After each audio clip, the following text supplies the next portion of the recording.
like it. I switched it as like a nice. Yeah.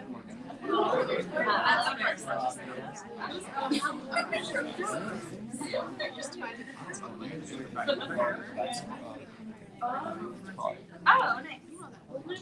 Yeah.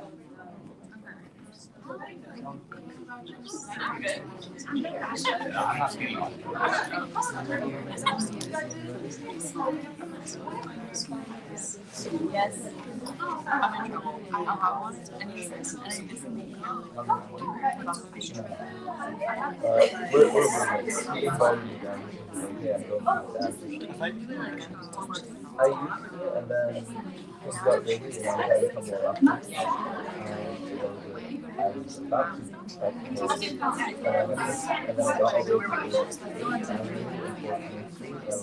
Is the bike back on? no, because I was like, I got the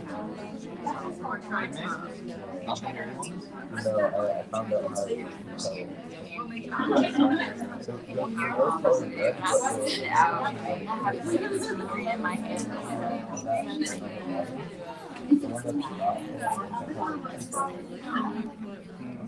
Like top and bottom? no, like up the bottom.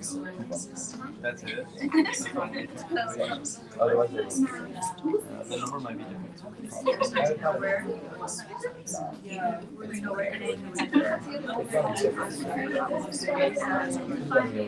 Okay, should we get started?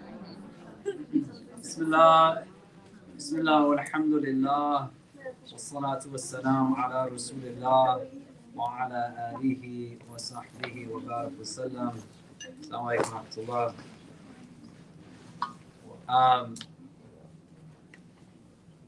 I don't know if anyone's fasting today for the second day of Ashura, if we didn't fast on Monday, but we'll bring some dates and stuff. Maybe people want to break their fast on it.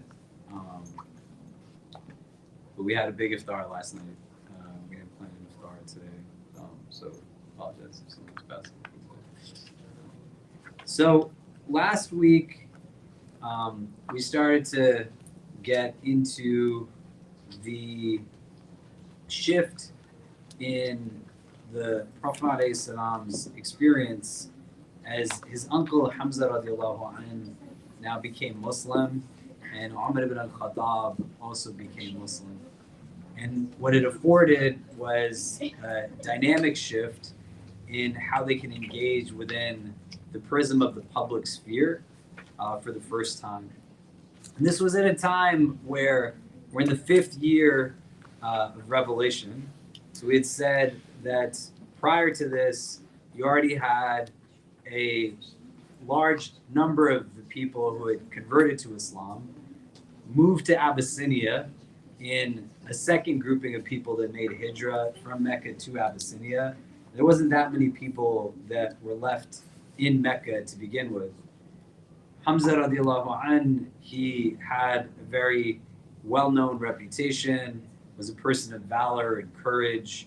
We looked at a lot of different things that people from the companions of the Prophet, generations that came after, talked about in terms of what masculinity means through the prism of Islam. And it wasn't about this kind of rugged machismo, but a lot of the things that we looked at talked about the characteristics of just being gentle and kind. It described hadith of the Prophet ﷺ crying and shedding tears at the graves of his family members. It gave an insight into the importance of having a cheerful face, being a person of integrity, not objectifying women. So many different facets that were embedded in our tradition. We talked about that in the nature of Hamza radiallahu anhu and Umar ibn al-Khattab radiallahu anhu, because quite often when people speak about these figures, they speak about it through a prism of masculinity that is just at times very much so rooted in physical strength, right? And Hamza radiallahu anhu was an individual that had a really great reputation. People looked up to him a lot. He was someone who was well-traveled, always had a lot of different things to offer insight on in that regard. Umar, we said, was somebody who was one of the few people who knew how to read and write in the city of Mecca at that time, was also a poet. We talked about how his father was somebody, al-Khattab, that was abusive of him, and the reality of the impact that had in terms of traumas, etc., these kinds of things. Does anybody remember this from last week? Yeah, you know what I'm talking about. Great. So what I was hoping we would do, since we've been doing this now since September, right? We started to engage in these discussions on the prophetic biography. And I wanted to utilize some of the opportunity tonight to not take a pause in what we were discussing, to continue on with it, but to also have an opportunity to reflect on kind of how it's been impactful thus far. Because in the initial framing of the conversation, we said there's reasons as to why we study the Seerah, right? We utilize the Seerah as a way to make the Quran concrete. You know, people will tell you Islam says this and Islam says that, as if Islam is a person personified that is able to just give you, through a code of discussion, this is the choices you should make, these are decisions you should make. But in realities, then create quite often dilemmas for us that, you know, you can't marry from a different race or culture, but the Seerah shows us that that's not the case, that you only associate with people who share a certain socioeconomic background to your own, but the Seerah tells us that that's not the case, right? We see so much that goes into it that renders for us an opportunity, even in just looking at what we've looked at thus far. But that's one of the things, it makes the Quran concrete. You see how it's being lived and manifest. A primary reason of engaging the Seerah is to know who the Prophet Muhammad is, and to be able to understand and contextualize the relationship between text and context, but to utilize the opportunity of knowing him better to increase in our love of him, and to be able to understand then why do we take this person as a role model, as an example, and to then recognize that the study of the Seerah is not just a study of dates and memorizing names and occurrences historically, but to be able to extrapolate meaning from it and to say, well, how do I implement or draw parallels into a life that we live right now? Because this was still a very stratified society, and stratification was rooted in the same things that determine who has and who has not in the world we live in today, which primarily are rooted in elements of race and class, right? This is what dictates and defines who has and who has not. The Meccan society wasn't really that much different in terms of how its stratification was built out, like lineage, genealogy, these kinds of things, all kinds of inequitous practices and injustices, and people who were very good at kind of bringing benefit to society and speaking out against atrocities, as much as individuals who were the perpetrators of some of these things. We've met a lot of different characters and individuals thus far. At some point tonight, we'll kind of delve into a conversation on how has it been just in engaging with text, reflecting on it, thinking about it in terms of its kind of impact individually. But we wanted to pick up where we left off last time.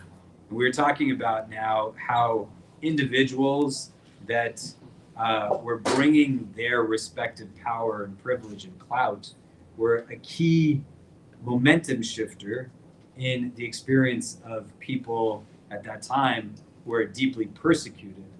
And these weren't people who were necessarily known at that point in time for their kind of prowess in fields that were just religious sciences. Hamza radiallahu an was somebody who brought protection to the Muslim community, right? But when we study his life, we're not studying it through the prism of an individual who, was quoting to us numerous hadith or sharing with us his insights on Quran or any of things of the like, but more so just his sense of integrity is what he leveraged, and who he was in the society created a shift. Umar ibn al-Khattab, similarly, was a man in his 20s, right? Hamza, we said, was a little older than the Prophet ﷺ, even though he was his uncle. They were close in age, and they were also milk brothers. They were nursed by the same woman, the emancipated servant of the Prophet's uncle, Thuwayba, and nursed both Hamza as well as the Prophet ﷺ. So they had that bond. But they created a key shift, and the influence that they had came from leveraging who it was that they were. And we said none of these people, just to kind of get us up to speed, were similar to the rest of them, right? They all had their unique personalities. It wasn't that their embrace of Islam was something that had them now let go of salient characteristics of their identity. But Abdullah ibn Mas'ud radiallahu anh, he had a different personality than Abu Bakr radiallahu anh, who had a different personality than Ali radiallahu anh, who had a different personality than Umar radiallahu anh.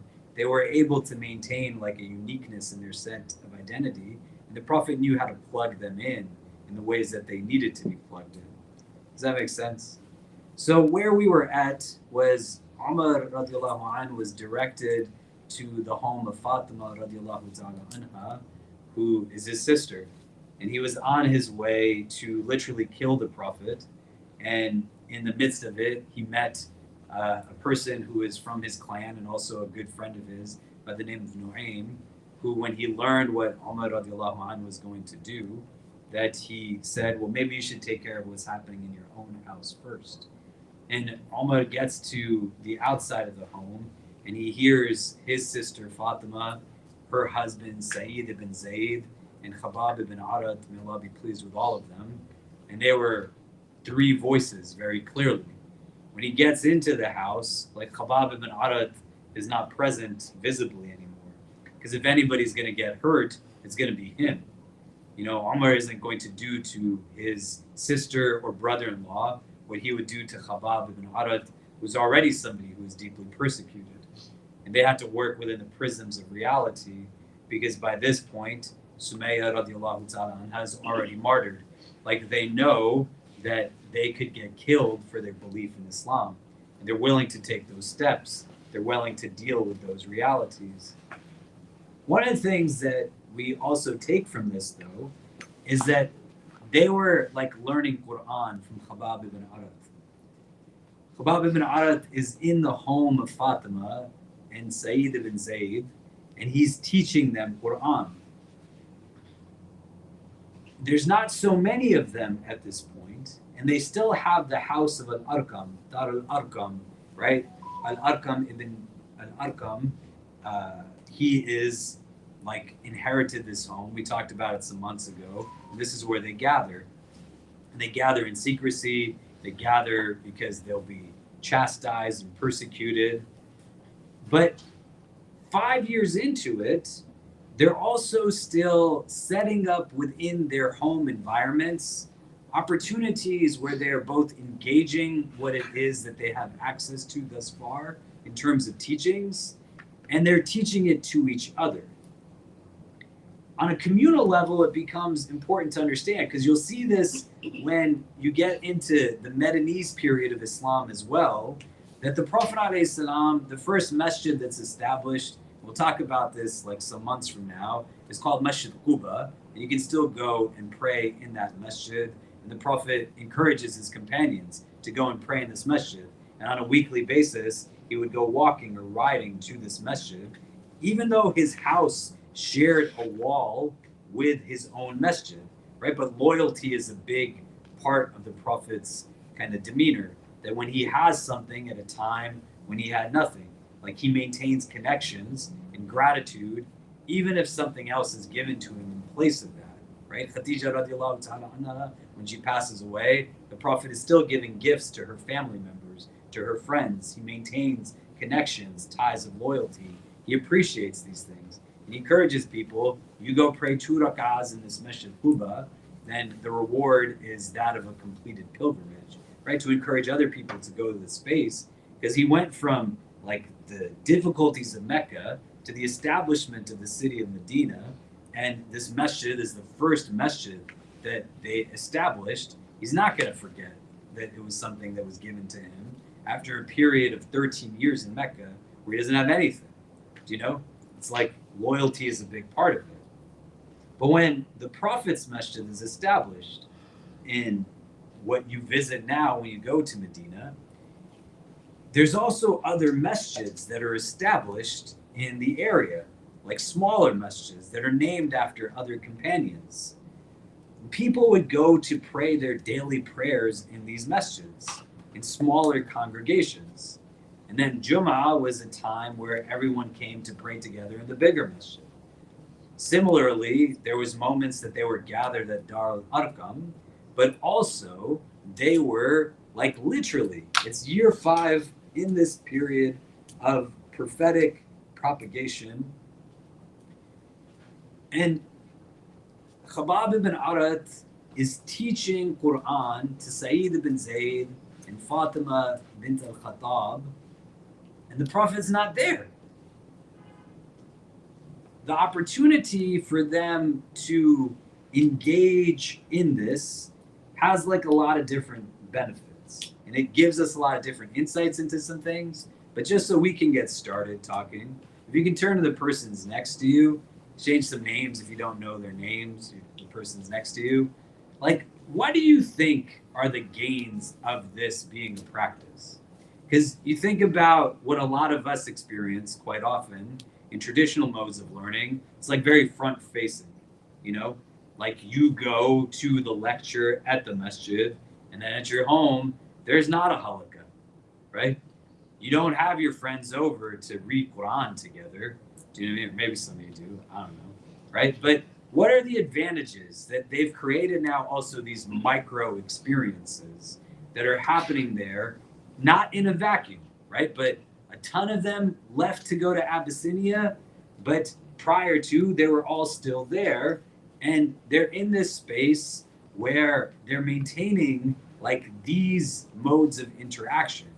What are some of the things that we can kind of extrapolate from it, living in kind of the society we live in? That's also it's not a Muslim society, it's a non-Muslim society.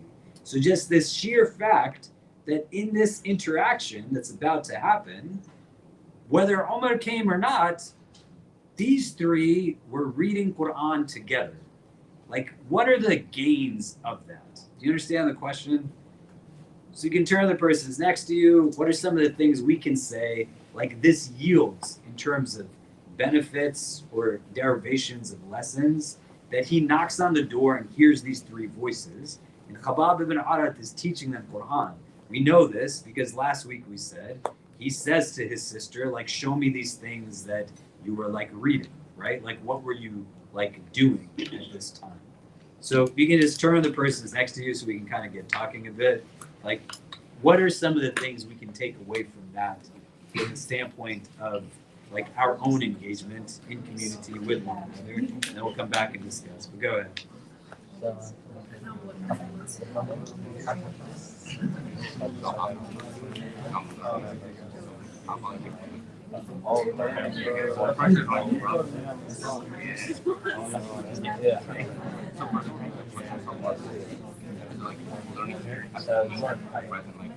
Yeah, exactly.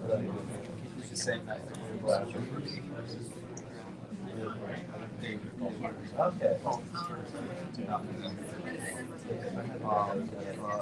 I think.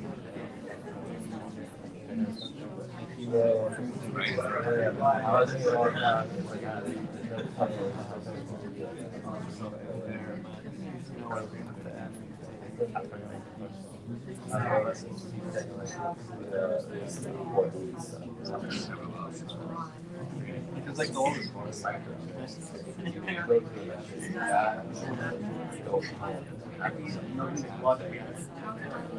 so if you're learning that's important.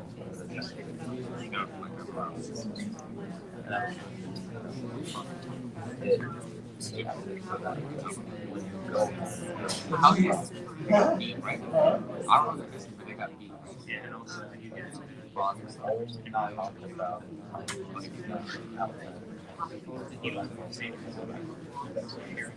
Oh yeah, that's what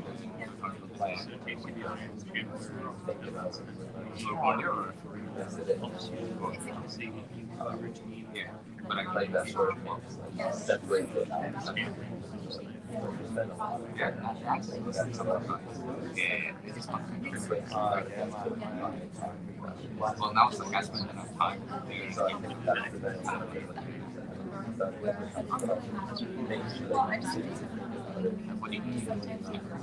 oh, how well I see it. Yeah, there's a problem. One was Yeah. that's weird. DC, like, even I have DC. So it's like, I can't get kind of like, Rather than just going to I don't know, it's but most of them, and you have someone, oh,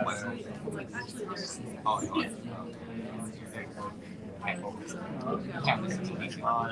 Like, those whole neighborhoods, all the time. so the very if you don't do it, Oh, you guys. I feel like there becomes an oh, but as so you do it all the time. And you can No, you can do that.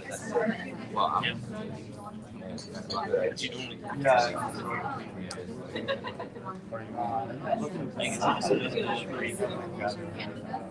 I was also doing this shit.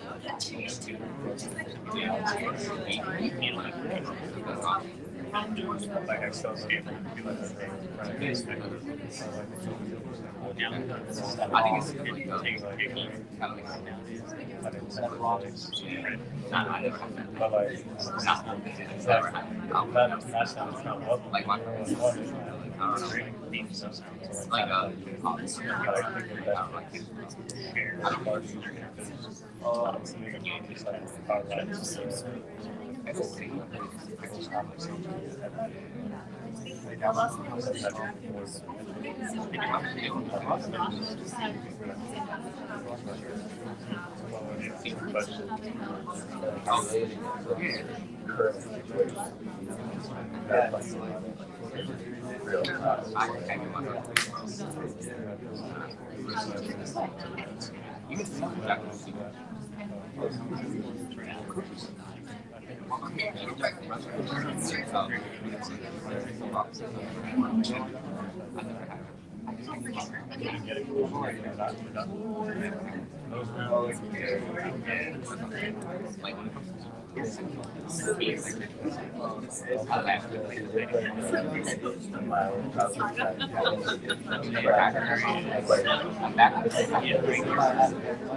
Okay, so what are some of the things that are coming up? What are we discussing?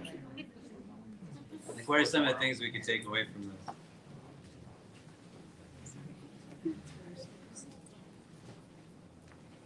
What are we talking about? Yeah.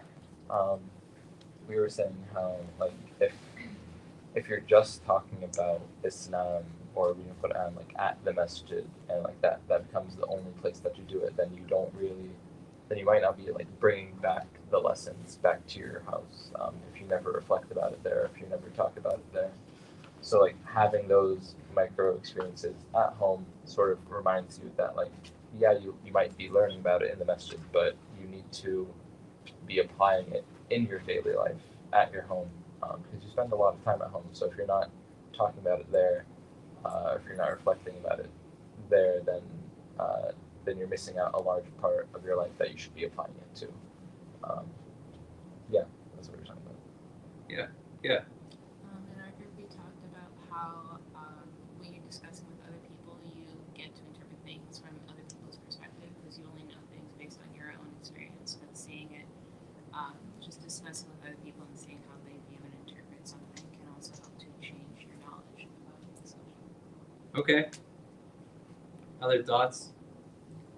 Yeah. I actually had a question, if that's okay. So I know the average Muslim doesn't have the toolkit that like scholars, have gone out and studied. They know the text, they know the language, and kind of the context that the verses were kind of being revealed in. So I know that there's limitations to the average Muslim in our ability to really interpret and like, it's like, we all speak English, but we don't know Shakespearean English sort of thing is kind of how I understand it.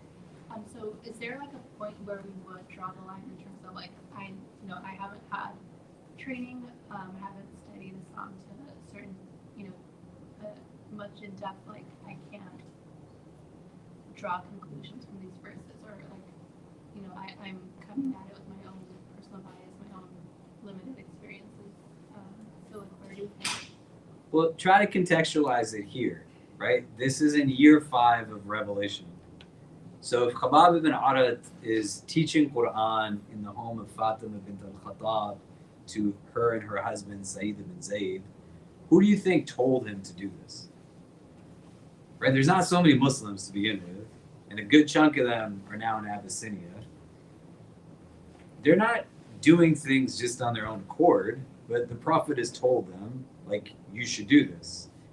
And as we're extrapolating understanding from this, Khabbab ibn Arat is not from like the upper parts of society, right? We said when he was persecuted, they would put him bareback on a bed of flaming coals and was made to stay there until the blood from his back extinguished the flames, right? Sa'id ibn Zayd is the son of Zayd ibn Amr ibn Nufayl, right? And that's how he's got connection points to Umar ibn al-Khattab, we said last time. But like their clan base has them at a different level of kind of nobility in this very tribalistic society. They're learning Quran from somebody who comes from societally a lower part of kind of the stratified structures of society. But his empowerment comes from the fact that the Prophet said, like, you are going to be the one teaching this. You see what I mean? It's not in a vacuum. You know, there's like a structure to it, right? And it creates now an opportunity to say, like, okay, well, what are they learning? Like, they're reading Quran together, you know?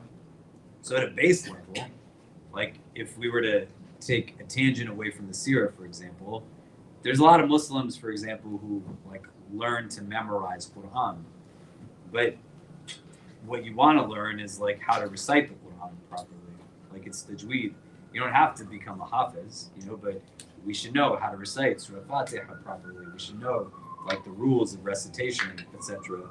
And then the opportunity to reflect, the tadabbur, is different from, like, ijtihad or, like, tafsir, which requires, like, different aspects of learning to extrapolate meaning.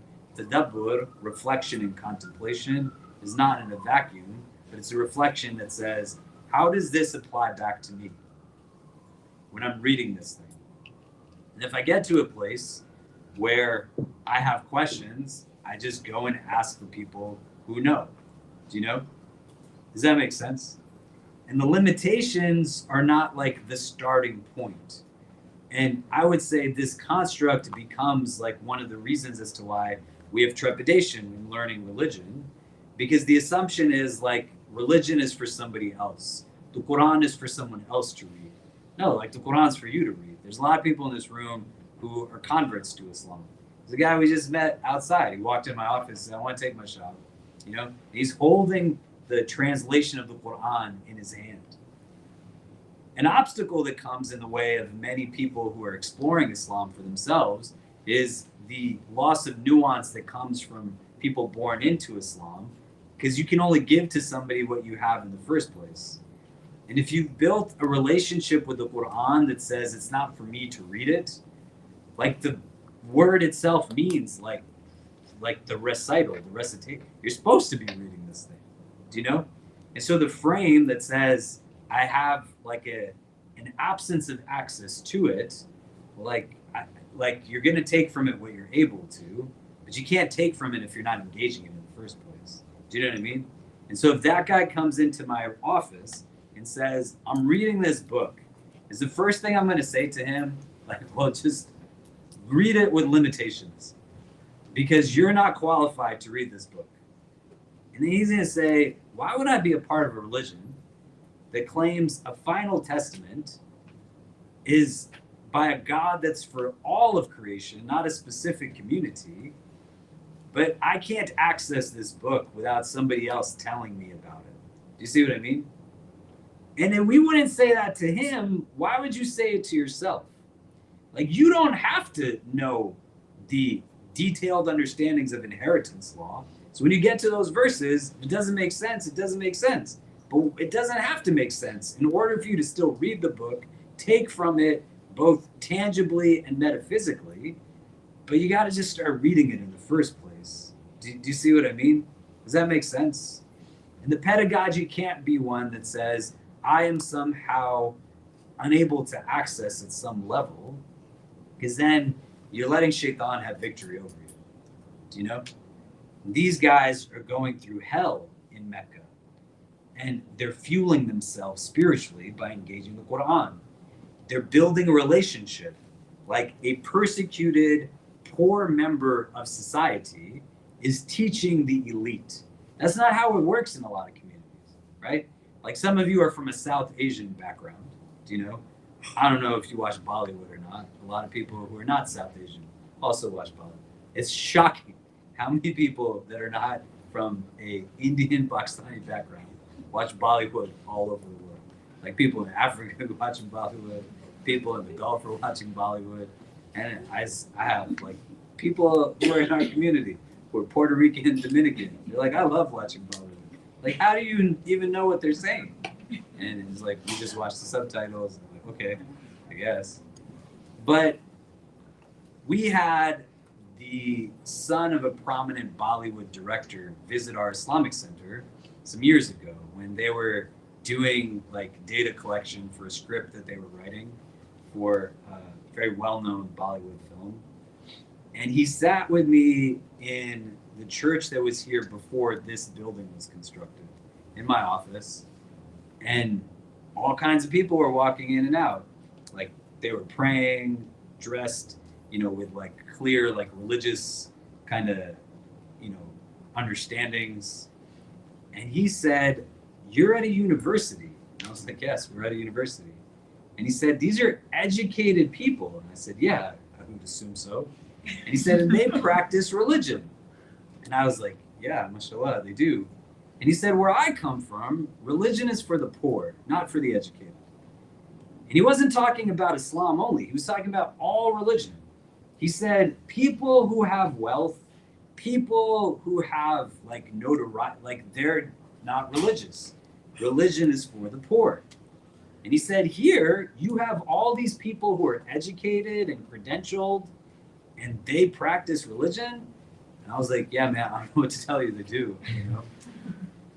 But it wasn't something that he understood to be the case from his socialization. The Prophet is the best of teachers, sallallahu alaihi wasallam. And he has a person who in these days is being persecuted, be the one that is teaching Quran to the elite. Do you get what I mean? You got to also be able to hedge your bets when you're dealing with persecution. They killed Sumayya, radiallahu ta'ala anha. They are persecuting and killing people. Umar ibn al-Khattab, who's in their house, he hasn't killed anybody yet. But he was on his way to kill the messenger of God. Just like we said, the people stayed in Abyssinia till year 7 after the Hijrah, because potentially, amongst the many benefits of it, he doesn't know if Medina is going to work out. What if Medina does not work out? They still need to have people who are going to keep this thing going. So if only one person knows how to teach Quran, what happens if somebody else said to Abu Jahl, I'm going to go kill Muhammad? And then he was successful in it. Do you get what I mean? The goal is not to create systems of pedagogy that one person is empowered and others walk away saying that this is a text that I'm not supposed to ever access in any way. But you understand it in its entirety, and where the limitations aren't that I'm not supposed to read the book, but just like any book, if I get to a place where I don't have the ability to ascertain meaning from it or take lessons from it, I then have choices. I can make believe and pretend, and that's where conundrums get created, where I go learn what the text is actually speaking about. You see what I mean? And a lot of this is not like legalistic in its nature, nor is it speaking to us about like theological concepts. But it's telling us things that are rooted in parables, historical understandings, anecdotes, morals, and ethics. When the Quran says, وَقُولُوا قَوْلًا سَدِيدًا, and speak a word that is sadid. In Arabic, when you say sadid, you're saying it's like when an archer hits a bullseye with an arrow, right? That the word is so correct. It's like when the the arrow hits the target. Do you know what I mean? So it's not just like the right words you memorize answers to questions, but it's the right time. It's the right context to speak those words. Do you know? But what is it telling you? وَقُولُوا قَوْلًا سَدِيدًا. Speak like with uprightness, right? You can reflect on this verse. Don't eat pork. It just means don't eat pork, man. That's all it means. There's no way really around that. That's what it's telling you. Do you know? But where does the idea come in that somehow this text is meant for just somebody else to be reading and that's not me? And then when the Prophet can empower Khabbab ibn Arat, like you also teach them the text. He's passing on to these people like a mode of learning that says you also go out and teach it. You're in a place where you live it through your actions. You're experiencing it. You're building a relationship to it. It's not just something that comes out once a year, or you hide on a shelf, or you don't know what it's about. And there's people that have this challenge because they've lived through very difficult life experiences. You could go to places, right? Like there's the 27th anniversary of Bosnian genocide, right? That happens. If you go to like places where people are from Kosovar backgrounds, people are coming from these realities, they like literally killed all of these people. And generationally now, there's people who have been impacted in their religious practice and religiosity because entire generations of people of knowledge were massacred. This is a way that when people commit genocide, there's a reason why they destroy libraries and they target like houses of worship and they kill specific people, because if you take away someone's knowledge of their identity, then they just still have to learn how to be in a certain way, right? So if Shaitan gets all of us as Muslims to feel afraid to read Quran, like how is that a winning situation for anybody? Right? And then you think, when was the last time you read it and then engaged it to present to you an ethical framework of how you live your life? So it's not just read and recited and memorized, but it's acted upon. It's a philosophy on life. It teaches you how to choose your choices and decide your decisions. And now, why is it important that this is happening in their house? Because there's no excuse. You can say, it's hard for me to come to Jummah once a week and I try to catch the end of it. When you go home, why are you not bringing this into your house? You might not be able to open up the book and like break it down, but you could invite your buddies to your house and throw on a YouTube video of Sheikh so-and-so and such, listen to it, and then just talk about what does that mean to me? But in the midst of like the most persecuted period of their experienced lives, they're still setting up times to have halakas in their house. You know? They're not saying like, oh man, only Darul Arqam, and then the rest of the time, there's no engagement with them. And we have, like, and it's not about a self-deprecating mode of reflection. It's just about contemplation. Like, pretty much all of us have a computer in our pocket at any given point in time, right? Some of us have two of these things. Do you know? So you extrapolate from this. Why would the messenger of God at this period in Islam be telling his companions, also make sure you're gathering together in your homes and you're building a relationship through this text? Umar couldn't have gotten bothered by the Quran they were reciting if they weren't reciting and learning Quran together in the first place, right? So what gets in the way for us to do that? And one of the things you just said is one of those things, right? We want to be able to confront it. We want to be able to understand it, especially in this community, because one of the things we want to do that I was hoping to have done some years ago, then COVID got in the way and other things got in the way, and now we're hoping to roll it out again. It's not that there's too many people who consider this to be their community space, and that's a problem. It's a beautiful thing, alhamdulillah. But like the visitor forms that you all have filled out, some of you to be in this space, 37,000 people have filled it out. It's a lot of people. We consider our broader community to be about 15,000 people, more or less. People just come in their own ways, in different ways, right? There's not going to be a space likely that we are going to be able to have, nor would we need to have 15,000 people at any given point in time. Maybe like our Eid prayers are going to like keep getting bigger and other stuff, but they're going to be seasonal events, right? But how do you keep track of 15,000 people? Do you know? I love each of you.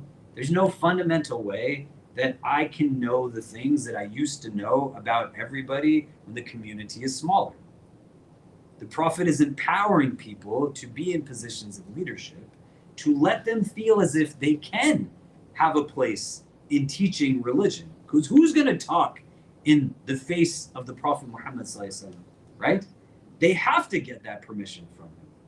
But simultaneously, what's going to happen? When Nu'aym tells Umar ibn al-Khattab to go to Fatima's home, and Umar is walking now to his sister's house, where do you think Nu'aym went? He wasn't like, okay, crisis averted, I'm just going to go back to doing what I'm doing. He went straight to the messenger of God. But they're able to check in on each other and give indication. We want to build out a system of kind of positive social habit construction in our community sphere that also starts to solve for challenges of like loneliness, right? Because what loneliness does to your body is the equivalent of smoking like 10 to 15 cigarettes a day. It's very damaging. It'll make it easy for us. And New York City is that much more difficult. You can literally live next door to someone. The apartment door that your home is here, and theirs is where that screen starts, and you never even learn that person's name or have any conversations with them. You know? That's challenging. So one of the things that I would like to do is roll out like some regular convenings that we turn to people in the community that live throughout the boroughs. And in your home, you invite people who are within like a 10, 20 block radius, your locale, 20, 25 people. There's some kind of curriculum that's attached to it. So there's kind of continuity to the experience across the board. But also, it would help for someone to say, right? Like if Maureen hosts one of these things in her house and I check in with her next week and she's like, hey, like so-and-so, they lost their job. Their father is really sick and about to die. They are in a place where they're struggling.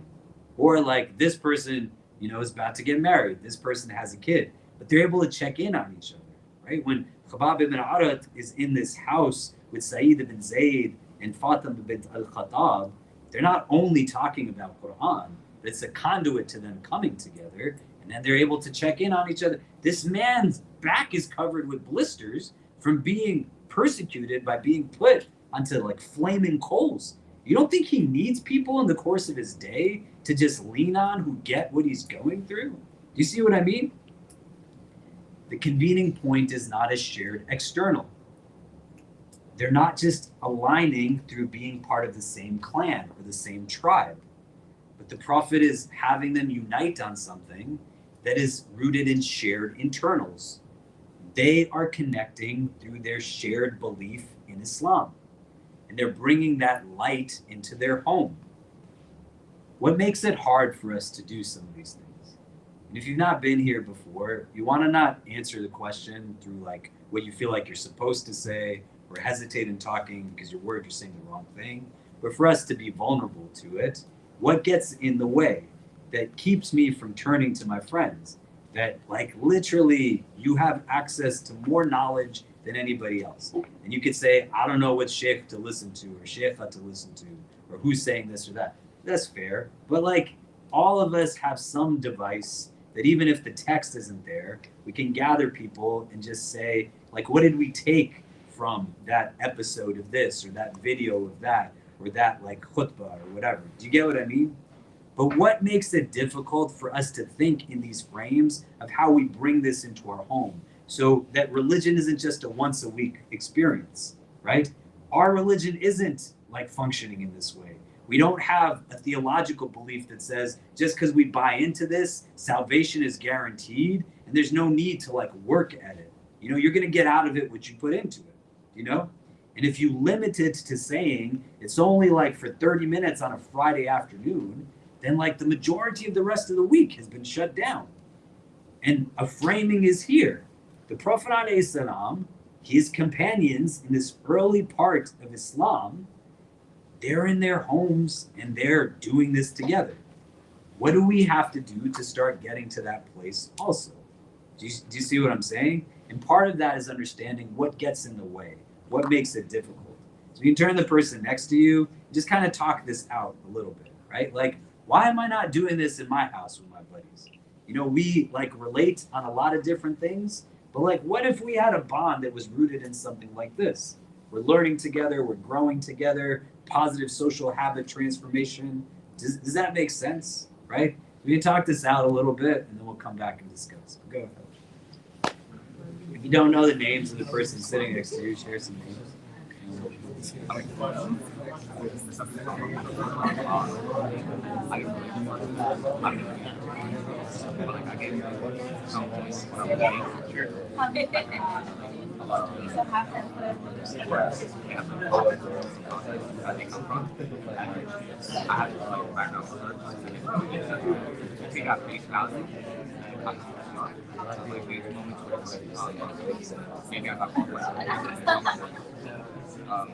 More knowledge.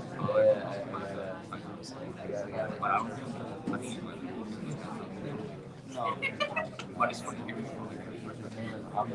Yeah, that's awesome. I don't I guess everybody has like different things that they do. I'm surrounded with things that I think it's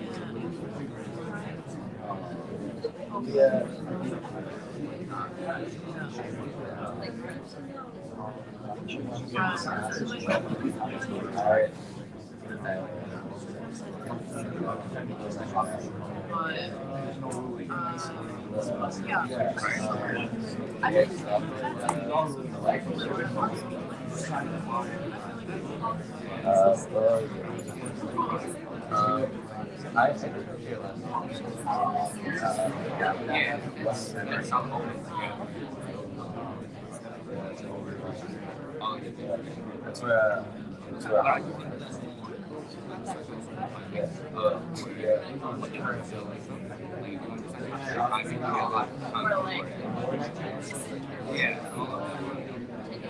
exactly.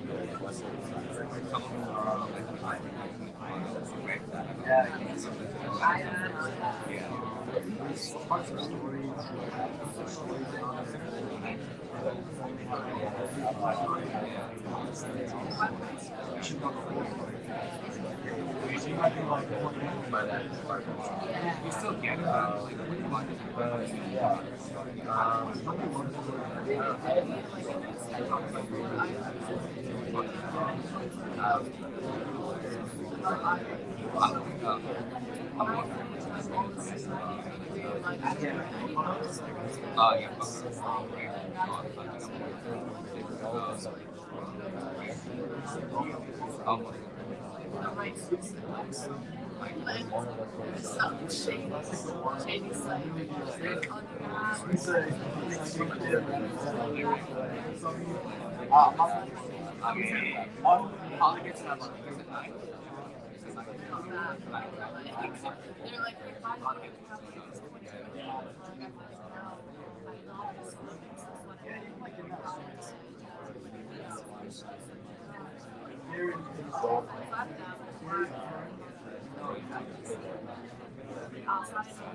You speak Arabic. You hear the words in English. Again, he's like,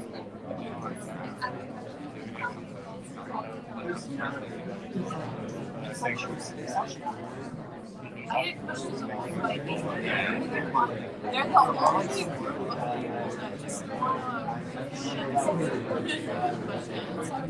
the only group that like has to do with questions, and that's all the oh,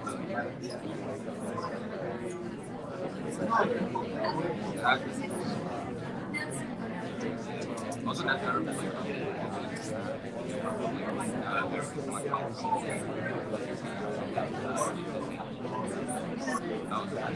The pizza at Modelo. Really?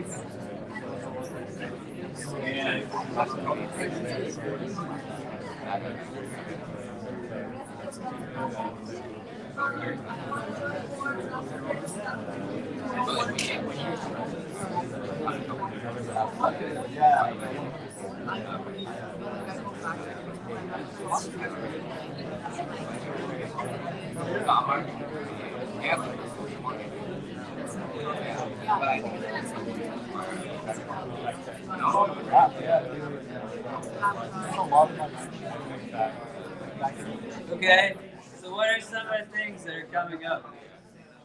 Like what gets in the way? What makes it difficult? What are we discussing? Yeah. So I think like in the beginning when religion just came in, like it had been 5 years, right? So most of the Muslims, they were still learning the religion and they were curious and there was no status quo. With us, like 1400 years later, there's almost a status quo that is formed within religion where some people think they know more and others are just sitting on the sidelines wanting to learn more, but they're also scared of judgment. So I think at the time in the beginning, everybody kind of didn't know as much and they were all more curious and they're more vulnerable also. But now it's just most Muslims have like a fear of judgment and wanting to fit into the status quo in the society. So I think that's maybe something. Okay. And how does it trickle into your home? Because this is a married couple learning Quran together, right? They're doing this as a family, you see, right? And you should, like, this is not pontificating, right? But we're Muslims in an Islamic center, like, you should be learning with your family. Do you know what I mean? If that's like an option that you have. And there's people in this room who would kill for their family members to want to have anything to do with Islam. You see? But in being able to think out, which it's not negating, but the judgmentalness becomes so profound that in my home, it feels as if this isn't even something I'm supposed to access, right? And how do you solve for some of those things, you know? But they're doing this in the privacy of a home, you see? What else are people discussing? What else comes up? Yeah. I think kind of touching on that point as well, it's like I found that at least our generation tends to have like very two extremes of like what it means to be Muslim, at least because of a day and age where like social media and like putting down others and backbiting is like a very prominent thing, where it's either you know so much but then you put down other Muslims, or you just don't practice at all, and it's just like this kind of spectrum where it's like you either fall into those two. And I think personally that has stopped me from, I don't want to be coming off as the side where it's like you're putting down other people, even though that's never my intention, but it just being surrounded by and hearing conversations about other people doing those things, the last thing I want to do is to be that. And I think personally that has stopped me from like taking a step forward or like even organizing things with my friends. Yeah, and there's hadith where the Prophet says to his, like, don't make the Quran boring for people. Or we're not saying that the minute someone wakes up, like my 8-year-old in my house doesn't get up, my 11-year-old. I'm like, read Quran right now, you know, and at breakfast time, we're just like playing Quran in the background, and it's all like 24/7, like lectures and like Islam. No, like, we play Nintendo together. We go to the park together. We do a lot of things together. This is a part of this, right? What gets in the way where you're not like, and maybe this is a challenge, right? Like if the only mode through which you can understand the dissemination of religious information is lecturing at somebody, right? That's not how you experience religion, do you know? And then in your head, if the only thing that can come up is like, I'm gonna walk in my house and I'm gonna tell everybody everything that's wrong with them, do you know what I mean? Like also, it's not like religion, do you know? And then you think out like, why is that what I think religion is? Why is that what I think this beautiful religion is? The guy that came into my office, he's a real guy. I introduced him to you, right? He wants to take a shahada here in a couple of weeks. Allah give him hidayah, right? But he's not walking into my office being like, man, some guy like yelled at me so badly about religion and made me think I should be a part of this thing. I want to get yelled at every day, right? No, he finds beauty in it. If you were at the iftar last night, how many of you were at the iftar we did last night, right? Did you hear the last two brothers that spoke that were converts? How beautiful was it?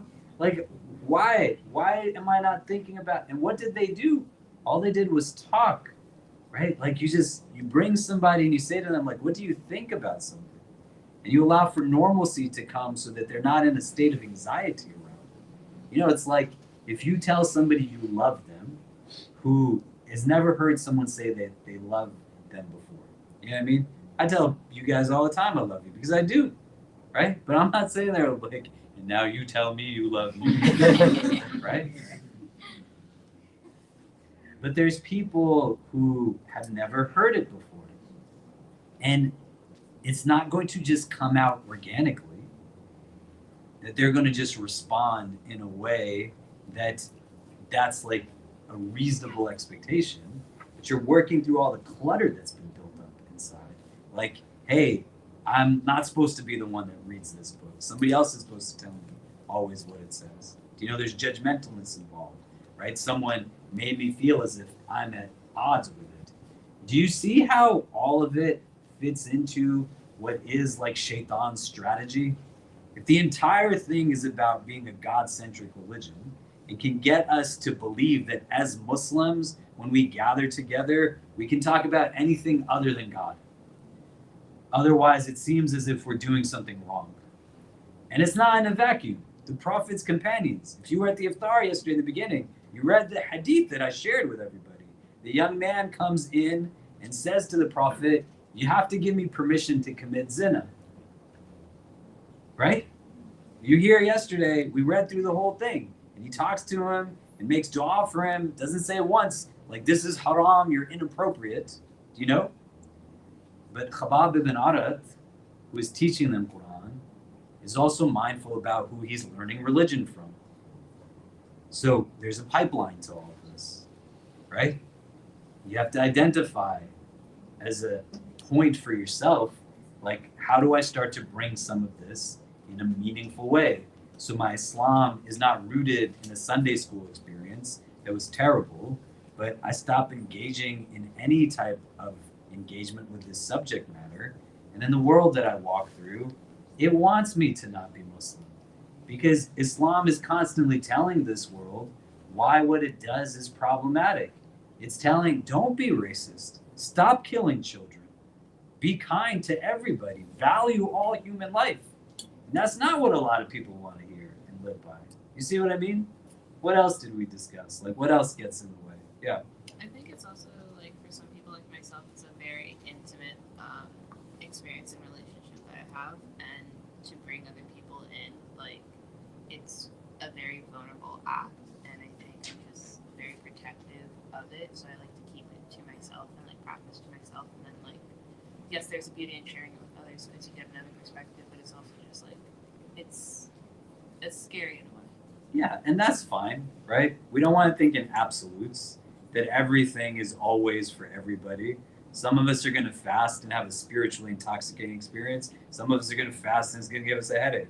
It doesn't mean that like we're better or worse. It's just different. And so your temperament you know your demeanor.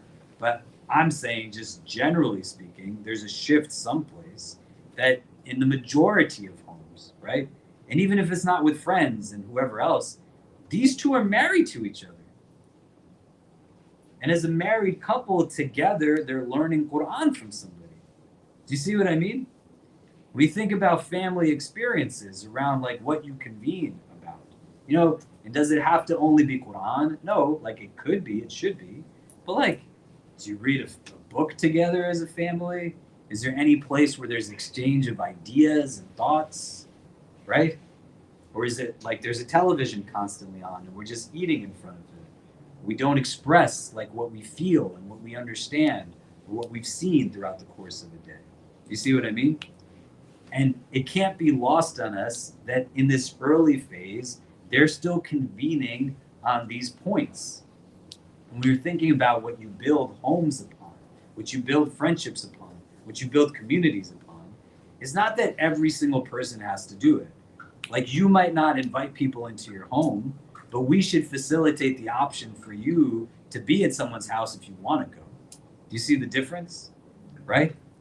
But if this is the only space of convening, for the most part, then like, what's everybody doing that is not adjacent to a masjid space? Or that masjid doesn't speak the language that they speak? Or that it's not open to people of like different backgrounds? Do you get what I mean? And a part of it is thinking about like space a little bit different and how like, yeah, you could bring somebody in. And it doesn't even have to be physical, right? All of you are here right now and there's a bunch of people watching us online. You could just get people on a Zoom and throw on something, watch it, and then just say like, hey, we experienced that together. What did you take away from this? What did you learn from it? What did you understand from it? And if you just want to be the person who sits and absorbs, that's great. Or if you don't learn that way pedagogically, that's also fine. Do you see what I mean? But it wasn't that they took from the Prophet and then they all went to be by themselves. They took from the Prophet and then they still were together, even if he wasn't in the room with them. And what they were convening upon was like something that we can say categorically is a source of benefit. The purpose of them coming together also created a bond that was built upon Quran, you know? And the only time they were having conversations wasn't about like kind of tearing each other down or saying why everything you do is wrong. And it has residual impact. So being open to the idea of how we create generational change in what is familial, that there are damaged relationships and bonds. May Allah make it easy for us, right? It's really hard. There's not a prophet of God that we're taught about that doesn't have a family issue. Right? Like Adam alayhi salam has a son that kills his other son.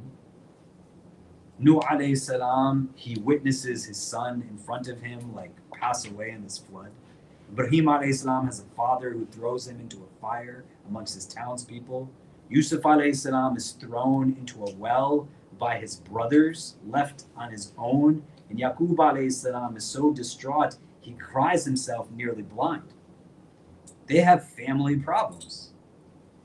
You also learn from this is these people are maintaining like an inward spiritual elevation by bringing Quran into their home. What do we say when we talked about like revelation in the beginning and the formula that's given to the Prophet of God, right?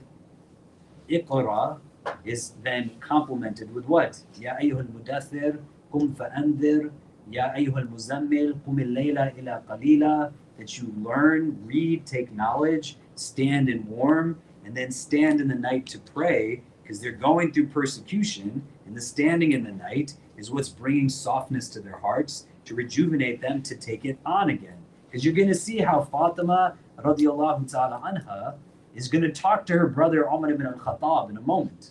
And it comes with a lot of strength and a lot of courage. And the source of that is through the Quran. It says it's a shifa, it's a healing, it's a source of wellness. If you don't read it, you're not doing something haram. Nobody's saying the way you pray Fajr, you are obligated to read Quran. But when you don't do it, then you're depriving yourself of the benefit that can only be yielded through the engagement of it. And now if you're doing it with somebody you love, somebody you trust, somebody you can have vulnerability with, it brings a different facet to the relationship. And in year 5 of Revelation, they're doing this thing. And then it continues to carry forward. You see what I mean? At the other level, it's creating micro communities. That's what's happening when like the Prophet has his masjid in Medina, but Umar has a masjid, Abu Bakr has a masjid. You go to pray 5 times a day with small groupings of people, you're going to get to learn their names. You're going to get to know a little bit about them. It's going to build a relationship with people that allows for it to be a little bit more than just surface level. Versus like you show up at Jummah time and like the room is packed upstairs and these rooms are packed. And there's like a lot of people. You can't meet 800 people every single Friday. But you go to pray in a local space or you convene in certain ways, and you're going to probably meet and get to know a little bit better the 10 people that you're praying with regularly. Do you see what I mean? Does that make sense? Okay. So when Umar ibn al-Khattab walks into this home now, he's let in, Khabab ibn Arat like removes himself and is in hiding. And he asks, like, what is this that I was hearing? What were you reading? What were you saying? Fatima, who is his sister, right? We're not talking about Fatima, the daughter of the Prophet. We're talking about Fatima, who is the sister of Umar ibn al-Khattab. She's just silent in now her brother's questioning. And as he's asking again and again, Sayyid ibn Zayd then steps forward and says essentially like this is where they're at. Because Umar is saying to her, like, you have apostated, you have left the way of your forefathers and all these things. And Sayyid ibn Zayd, he interjects. He now steps forward between these two siblings, and Umar ibn al-Khattab just starts to beat him. He's in a place where he was already on his way to kill the messenger of God. And that emotional angst is now in this state of enragement because he believes these people are hurting their society. We talked previously last week about what he found when he went to the Kaaba and the Prophet was reciting Quran as he like hid within the cloth of the Kaaba. And we talked about when he sees Layla who's going on the hijrah and her husband, when Umar is gentle with her in her response of, you've made it hard for us to worship our God here. And he says, go and have peace on your journey. And her husband famously says, when she thinks Umar can become Muslim, that the donkey of Umar's father would become Muslim. Like he's being impacted by these experiences. And now he's in his 20-year-old self, like late 20s. He's trying to figure out what all of this has meant. He's been abused by his father growing up.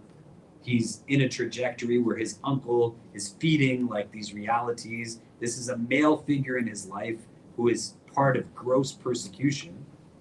And all of this stuff is coming out on Sayyid ibn Zayd. And he's standing over him, hitting him, blow after blow. He could very likely have killed this man. Fatima interjects herself now. And Umar ibn al-Khattab, he then pushes her and strikes her out of the way. She gets hurt. And in the scene of all of this, he like realizes some of what it is that he's doing. And Fatima radiallahu ta'ala anha starts to challenge him and says like, yeah, we are Muslim. Sayyid ibn Zayd is saying like, what if you, O son of Khattab, can recognize that like you are not on the truth and your people are not on the truth and what this society functions on is not on the truth. And you got to remember who all these people are. Sayyid ibn Zayd, he is the son of Zayd ibn Amr ibn Nufail, who was from the Hanif, and he would challenge societal like atrocities. Right? Female infanticide was practiced in Mecca. They buried their daughters alive because they wanted sons. This man, Sayyid ibn Zayd, his father Zayd ibn Amr ibn Nufail would go to the fathers who wanted to bury their daughters alive and say, if you don't want them, I will look after them and take care of them. That's who this man's father is versus Omar's father, who is abusive. And Sa'id ibn Zayd is not speaking in a vacuum. He's already got a dad who before revelation was Hanif and speaking out against societal injustices. And he's telling Umar ibn al-Khattab, like, your people are not on the truth. And you remember what Ja'far ibn Abi Talib, when we talked about Abyssinia, said to the Najashi when he was asked, what is this religion about? And how beautiful his statements were. This is what they believed Islam was. He didn't say, tell me this religion. And he said, here's these 5 pillars of Islam. But he spoke about how belief and conviction and ideals and values transformed them as individuals and what the Prophet was calling them to in terms of ethics and values and theology and practice. Umar is sitting in the midst of this. His sister is crying. His brother-in-law is bleeding. And as he's trying to figure it out, he sees now the pages of what they were reading from on the ground. The Quran is not compiled as a text at this point, right? Year 5 of Revelation, within normative Sunni understanding, is 23 years of revelation over time. Some of the companions would write things down because some of them had the ability to write and read, right? Everybody did not. And so when he sees what it was that they were reading from, he says, what is that? And they initially say, it's like nothing. And he says, bring it to me. And they say no, because they don't know what he's going to do to it. And he's in a place now where he has a little bit more composure. And he gives his word. He says that I will return it to you in the state that you gave it to me. And his sister hears this in his voice, but she doesn't give it to him. And she says, you are mushrik. If you want to touch this, because they know it to be the word of God, you have to be in a state of purity. So she says to him, go wash up the way that you have seen some of us wash up at different times, if you want to engage these words. And he does what she tells him. And he starts to read now from what it is that they are reading. But he's reading it for the first time. He didn't even know what he was fighting against. He's so riled up by what society has inflicted within him of stereotypes of messages that they're distorting, right? We talked about how did they respond to revelation. He's reading these words of Surah Al-Taha, and he says, this is what it is that we're fighting against? Like, this is what it is that we're combating? But I want you to think for a moment now about what strength means and what courage means. Fatima bint al-Khattab, who is the sister of Umar ibn al-Khattab, who has just gone through this physical altercation, has told her brother, do whatever you want to us. We're Muslim. And knowing fully that he could retaliate in any which way, she says to him, you cannot touch this in the state that you are in. They're not watering it down. They're not compromising on what it is that they don't have the ability to compromise on. You know? I went into a Barnes & Noble and I saw a Muslim guy take Qur'ans from a lower shelf and put it onto a higher shelf in the bookstore. And the Barnes & Noble guy walked up to him and was like, sir, please stop rearranging the books. And the Muslim guy said, I'm not trying to be difficult for you, but this is like a central text in my religion. I believe it's the word of God. We don't put it where people's feet are close to. We elevate it because it's an elevated text already. man said, I didn't know that. And he let it stay there, right? But think about how it is when you're talking to people about your faith, your religion.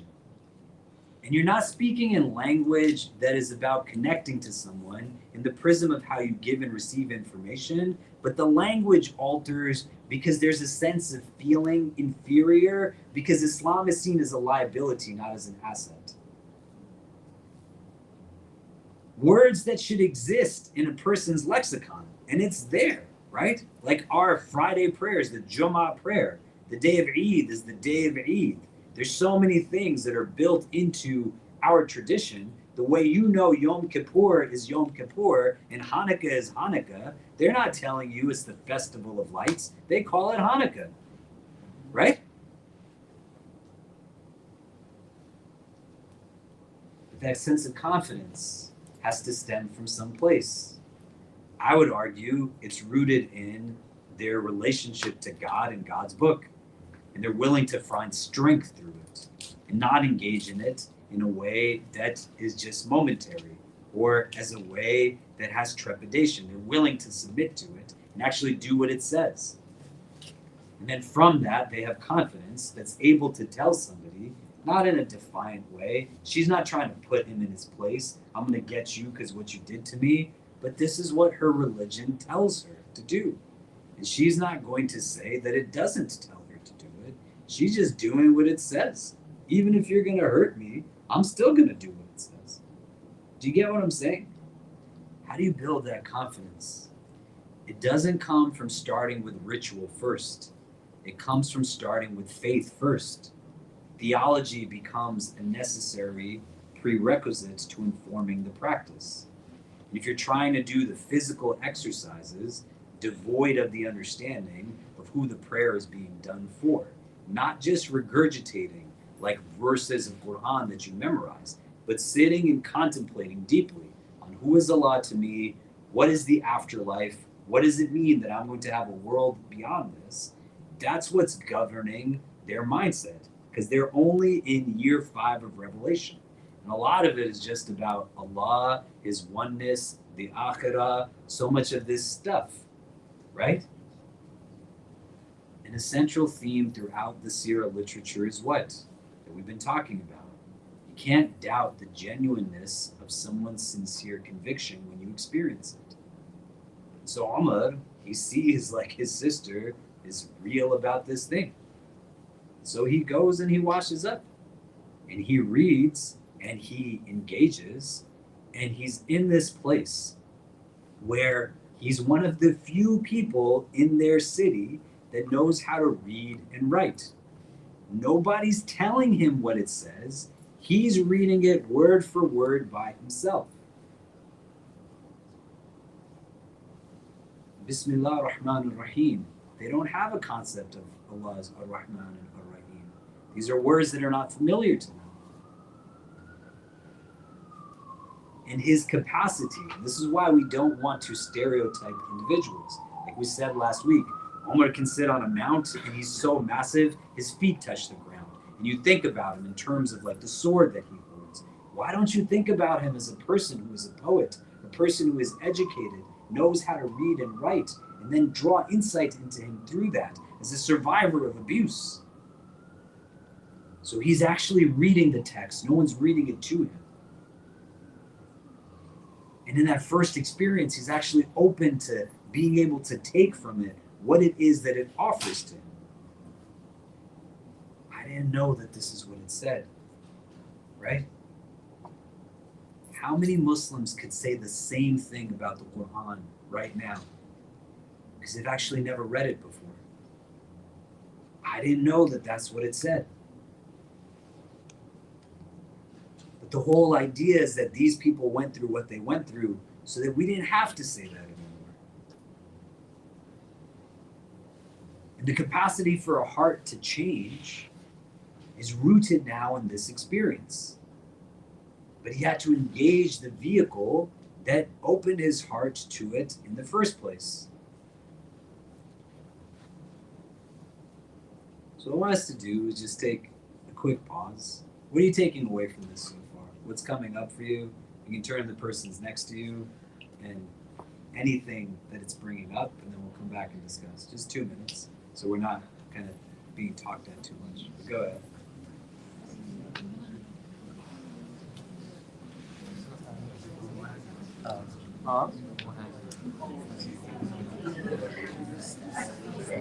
It's just like someone's talking about like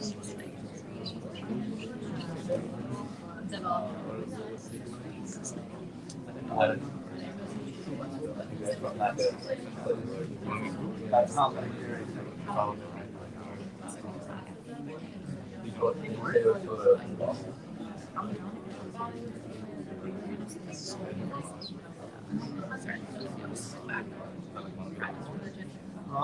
Sorry.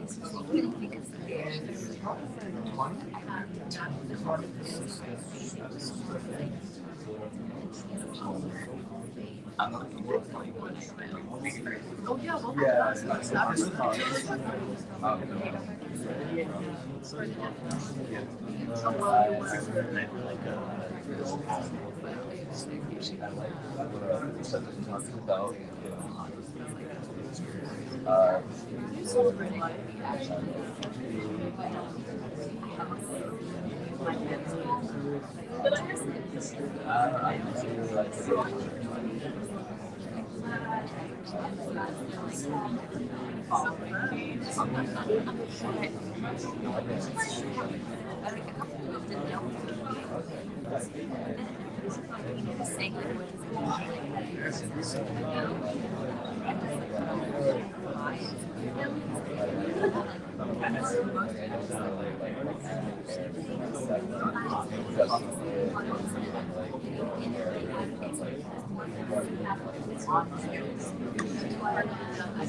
I got one.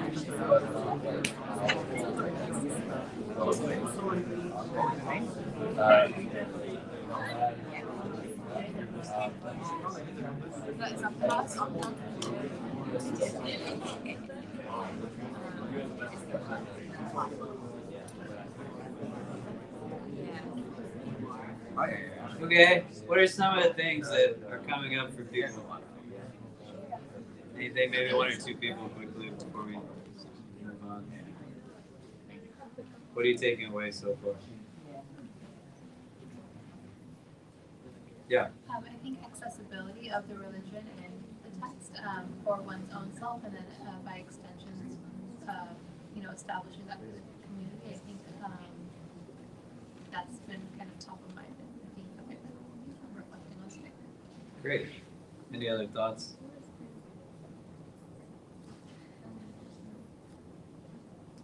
Yeah.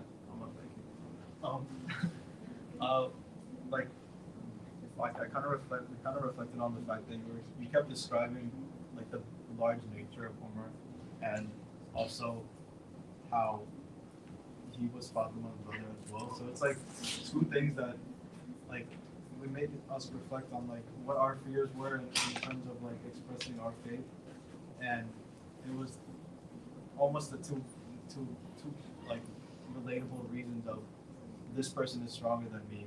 How can I express my faith to someone that is physically larger than me?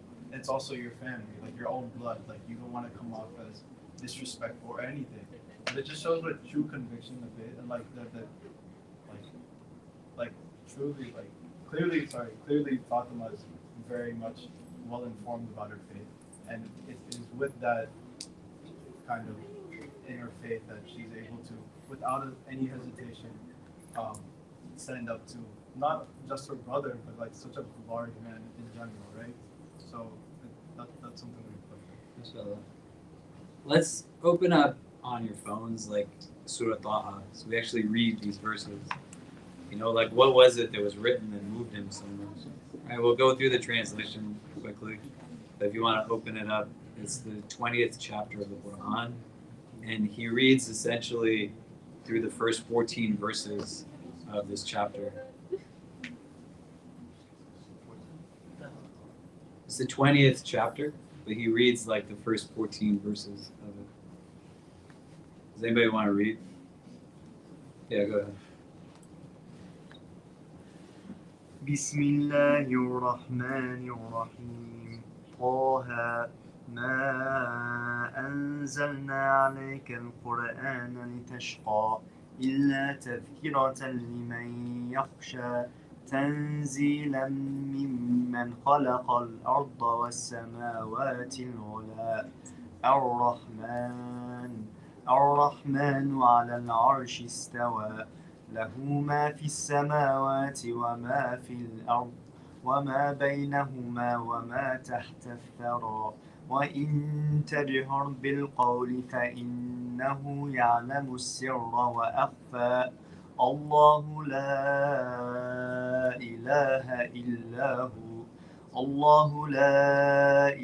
إلا هو له الأسماء الحسنى وهل أتاك حديث موسى إذ رأى نارا فقال لأهلهم كثوا إني آنست نارا لعلي آتيكم منها بقبس أو أجد على النار هدى فلما أتاها نودي يا موسى إني أنا ربك فاخلع عليك إنك بالوادي المقدس طوى وأنا اخترتك فاستمع لما يوحى إنني أنا الله لا إله إلا أنا فاعبدني وأقم الصلاة لذكري.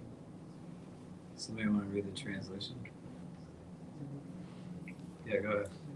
Taha, we have not revealed the Quran to you that you may be unsuccessful. Nay, it is a reminder to him who fears. The revelation from him who created the earth and the high heavens. The beneficent Allah is in firm power. His is what is in the heavens and what is in the earth and what is in between them two and what is beneath the ground. And if you utter the saying aloud, then surely he knows the secret and what is yet more hidden. Allah, there is no God but He. His are the very best names. And has the sword of Musa come to you? When he saw fire, he said to his family, stop, for surely I see a fire. Happily I may bring to you therefore a live coal or find a guidance at the fire. So when he came to it, a voice was uttered, O Musa. Verse 11, right? So 14. Surely I am your Lord, therefore put off your shoes. Surely you are in the sacred valley, Tula. And I have chosen you, so listen to what is revealed. Surely I am from Allah, there is no God but I. Therefore serve me and keep a prayer for my remembrance. So this is what Umar ibn al-Khattab is like reading to himself. And he's reading this and he's trying to like understand that why are we doing anything to these people if this is what they believe in, you know? And it's purposeful quite often to get us to a place where the limits that are placed on discussion, rhetoric around like messages of what Islam is actually calling us to are manipulated and told by others to have us constantly be in a reactive mode. I am not this, I am not that, I am not this. And that's what he's been hearing, right? That they're dividing families, they're doing this, they're doing that. It's like, how? How is this something that is going to create harm? Like, what is it that is actually being called to here that is problematic? And so he's in a place where he is becoming open to, and through this recognition, Khabab ibn Arad, like he's hearing the conversation. And when he comes out, he expresses to Khabab ibn Arad, like, you're the person that was reading this text, like I heard you through the door, right? There's three voices here. There's only two of them, Fatima and Sa'id ibn Zayd. And now Khabab ibn Arad reveals himself because he recognizes that this isn't like a problematic situation. And as they're having this conversation, Khabab ibn Arad, he says to Umar ibn al-Khattab that I essentially am hopeful, like I was hopeful, that the dua that the Prophet made was accepted, right? And this was the dua that we talked about before. Allahumma izz al-Islam bihabba rajulani ilayk, Amr ibn Hisham or Umar ibn al-Khattab, that, oh Allah, bring some izzah to Islam by the one of the two men who is more beloved to you, Amr ibn Hisham or Umar ibn al-Khattab, right? And the dua is accepted on Umar ibn al-Khattab. He is in this place where Khabab ibn Arad said that I heard the Prophet make this dua last night. This is 3 days after Hamza radiallahu anhu becomes Muslim, right? Contextualizing all of these things that are happening within moments. And when Umar radiallahu anhu is in a place where he hears that this is a dua that the Prophet makes for him, it doesn't bring him a sense of trepidation, but it brings him a sense of elation. And he moves forward now from the house of Fatima to now Dar al-Arqam, because they tell him, like, that's where these Muslims are. They're in this place. Umar radiallahu anhu goes and he knocks on the door of al-Arqam, and everybody is frightened because they only know Umar to be who they knew him to be. And they weren't anticipating this. And also, nobody knew that they were in this place. So if you're in a place where you are kind of seen and you didn't expect to be seen in that place, you're taken by surprise. You know, somebody finds out like your secret space or like the secrets you have or whatever else that it is, you know? These people are dealing with the shock that whoever knocked on their door wasn't just like somebody who found them, but it was one of their staunchest of opponents. And they don't know what to do. And then Hamza radiallahu anhu is in the room and he says, like, so what if it's Umar ibn al-Khattab, right? Like, I will take care of him, do you know? And if he's here to do anything other than what's pleasing to Allah, then I will kill him with his own sword. But he doesn't have fear. And it doesn't mean everybody has to have that sense of self. They just need Hamza to have that presence because they know he has their back. And so Umar comes in, he engages the Prophet ﷺ. The Prophet says to him, like, essentially he says, like, isn't it now the time, Ya Umar, right? And Umar ibn al-Khattab becomes Muslim. This man that nobody thought had anything good in him. He became Muslim. Everybody doubted him. They thought that the donkey of his father would become a Muslim before he did. And he becomes Muslim. And a key part to his becoming Muslim, sequentially, was his engagement of the Quran. And you might say that's the most obvious thing. Like, yes, the Quran will teach you about Islam. But it can't be with your back against the wall because there's no judgment here. You just ask yourself, why don't I read the Quran? He read it and was willing to be open to actually taking from its words, not just its recitation, but from its meaning, its message, and yielding to it. And also being open to the idea that I might be getting this wrong. Like, what I was doing didn't make any sense. And he makes a shift, a complete 180. He He still has his characteristics, but it requires him to be open to the idea that my comprehension is what was skewed and flawed. And if I'm not aligning with what it's saying, it doesn't mean that I have to make it subservient to me.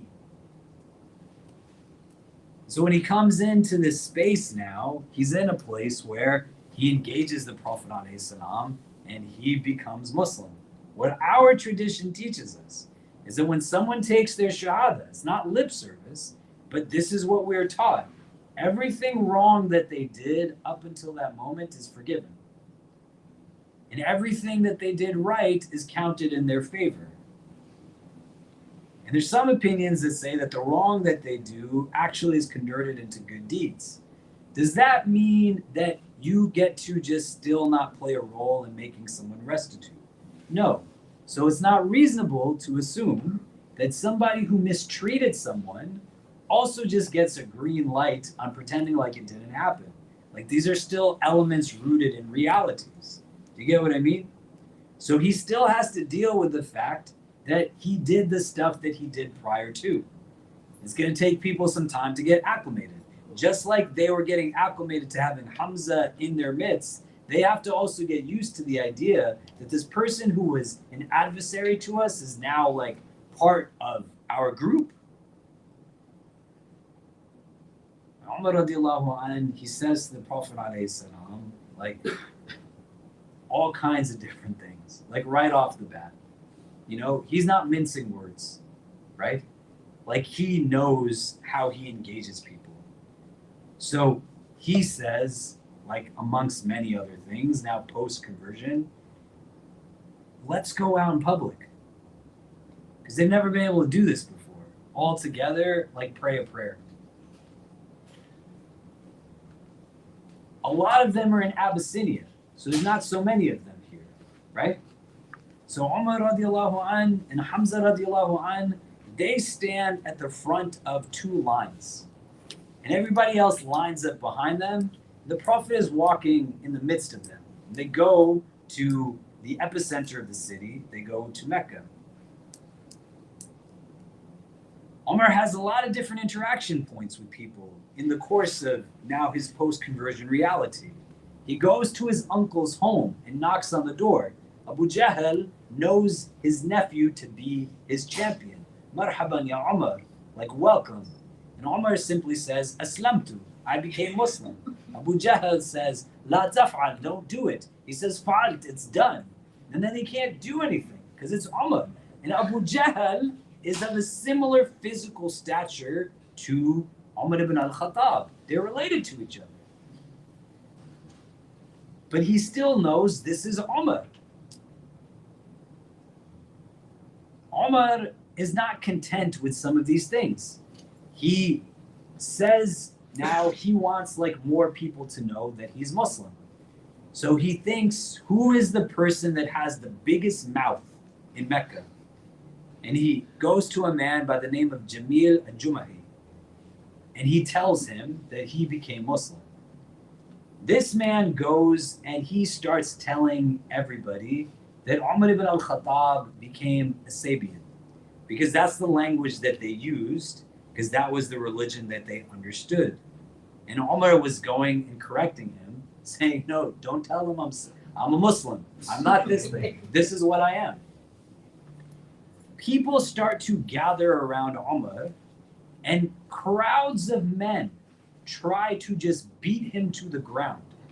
You think about it, right? Conceptually, that what is this society built off of? And Umar is standing there as these people are coming. And one after the next, he's fighting them and fighting them. And it's not for moments. This is like for hours. And then at some point, he just sits down. He's taking his breath. And then the father of Amr ibn al-As comes. And he says to these people, like, why are you bothering this man? He's free to choose his religion. Let him be. When they are standing now, all of them publicly, it's the first time they can make a public prayer and they know nobody is going to do anything to them because they have Umar and Hamza with them. You have to be able to understand the communal aspects of this religion. And where a lot of us don't leverage the privilege, even if we are minority demographics, to think about how the practice of what we bring to community is meant to be rooted in success, serving the most underserved and underprivileged members of the community. There's many people who are not able to practice religion because we choose to be selfish in our practice of religion. Omar took the beatings of all of these people and he would forthright take it again. It's different, right? Abdullah ibn Mas'ud, who was one of the first converts to Islam, the first to recite publicly Surah Rahman in front of the Kaaba, he is beaten. He is a black Sahabi. He is influential of the people of Kufa and is an element of impact on the development of the Hanafi school of thought as a result. His students describe him as being someone who has braided hair, and he is of a physically small stature. He's not a big person. When he recites Quran in front of the Kaaba, they beat him into a bad state. And the people say, we told you not to do this. He's not a big person. And he said, I'll do it again tomorrow. He's still got that same spirit. Abu Bakr, they beat him unconscious to the point that he's in a coma. But Umar and Hamza bring something different. You see what I mean? It's important to think about, right? Like you go to pray in the late nights of Ramadan. Where are the men who are saying, can I help get people home who don't feel safe to go on the subway? Why are you standing outside just drinking tea and talking it up? You're not thinking about the others and what their well-being would be. When there are young people sitting at encampments and they're sitting at protests, and they're trying to just establish prayers, and there's all kinds of people coming hurling insults at them, where are you standing in a mode of protection? When you look at the images of what Malcolm rahimahullah did when he was bringing people in his transition from being who he was to the nation to Sunni Islam, they didn't have a way to combat the discipline that he brought as a minister in the nation. They created all senses of fear within law enforcement that he could say to men who were part of the nation, we're going to stand, and they stood in rows to be able to be protectors. But they understood their experience as an actual communal experience. If you stand in prayer next to somebody for 10 years in a masjid, and you never even learn their name, how are you just not individual bodies in the same space, rather than hearts beating in unison? You get what I mean? Every one of them did not have to be the one that provided that protection. And so when you think about it, right? Like how many Muslims are there right now, right? Some of them are in this room who have lost their jobs in the tech industry because of their activism around Palestine. There are no shortage of Muslims who work in tech that have done amazingly well, that are partners in tech, that have made hundreds of millions of dollars, that could do it. Why? Why are they not creating the jobs? Why are they not inviting the people? Why are they not in a place where they are speaking out and saying that being pro-Palestinian is something that is rendered normalcy in the tech industry? They might buy into a subjugated psychological shackling and subservience, but also they're not thinking the way that Umar and Hamza were thinking, that we're in this together. We're just thinking about how it has to do with me. Do you get what I mean? And that mindset becomes pervasive. Like, who am I inviting into my home? Who is my kid going to marry? Who is this? Who is that? There's not a sense of kind of a communal facet to it. When you come to pray Jummah here, there are people who come from all backgrounds praying side by side with one another. It's purposefully orchestrated within the foundational rituals of our practice. So you get to be able to understand who is actually a part of the spaces that you frequent and you share community with. If Omar and Hamza were in a place where they said, like, we're good, nobody's gonna mess with us, I got mine, and you gotta go figure it out for yourself. And you can apply it to numerous places. How are there like multi-million-dollar masjids with chandeliers that cost hundreds of thousands of dollars? And miles away, there are inner city masjids that are built with low-income communities that struggle to pay their rent month to month, right? How? How is it? The migrants, many of whom are Muslim, are sleeping in masjids in the Bronx that have difficulty keeping their doors open. How? And it's not to knock anybody, but you can get in a car and drive just miles away to Long Island. And there are masjids that are buying out houses all around. People talk about the beauty of like communal experiences in places where houses are being sold around masjids. It's a great concept, but you have to be at a certain level of wealth and income to afford a $500,000, $600,000 mortgage. To be able to live in that proximity. Where in that model is there something that says we might pay X percentage higher so that people who come from lower income or have no homes at all are also able to have this proximity? Who cares if you achieve success at the expense of losing your sense of love and brotherhood for the people around you?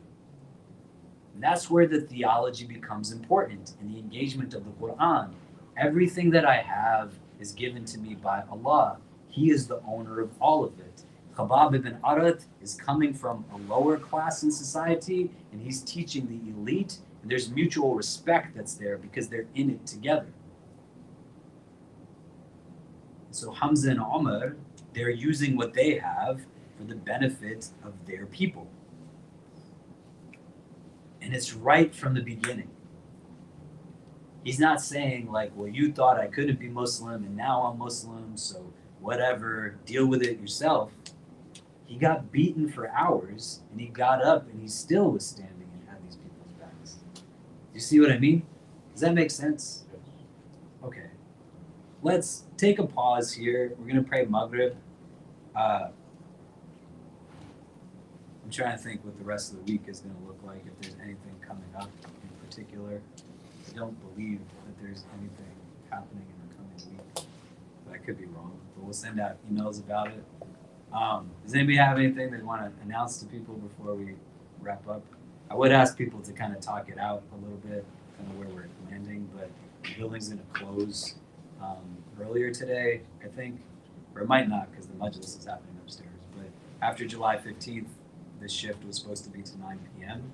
So if it's not going to be from today, then I think from Friday it will be.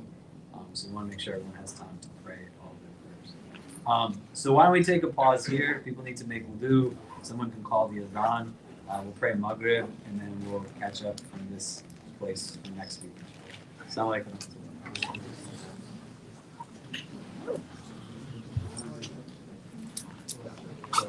No.